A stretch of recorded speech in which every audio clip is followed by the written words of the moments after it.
কত দেড় লাখ হয়নি? একটা গাড়ির দাম বর্তমানে 1.5 লাখ টাকা, ঠিক আছে?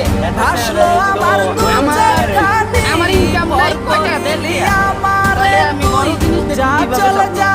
আমার আছে 5 টিয়া, আমি 10 টা লস করছি আমি কিনছি দেখতে অন কামাই 6 টিয়া, ঠিক আছে? কিনছি মাত্র 24,000 টাকা দিয়ে। কয় উঠছি নি? 24,000 তো কামাইছি 24 দিনে। 1,000 টাকা করে দৈনিক আল্লাহর রহমতে কামাই। 1,000, 800, 900, 1200। এখন বর্তমানে আমি গাড়িটা দিয়ে বেচতে পারি, তাও 60,000 টাকা, 60,000 টাকা বেচতে পারি। 60 থেকে 70,000 বেচতে পারি। গাড়ির কাম করাইছি, গাড়ি কিনছি আমি 24,000 টাকা দিয়া। আর গাড়ির কাম করাইছি আমি 21,000 টাকা। হ্যাঁ, 51,000 টাকা আমার গাড়ির ভিতরে। এখন বর্তমানে যে আমি গাড়িটা বর্তমানে যে গাড়িটা বেচতে পারি তাও 60-70,000 টাকা বেচতে পারি। 24,000-এ কিনি।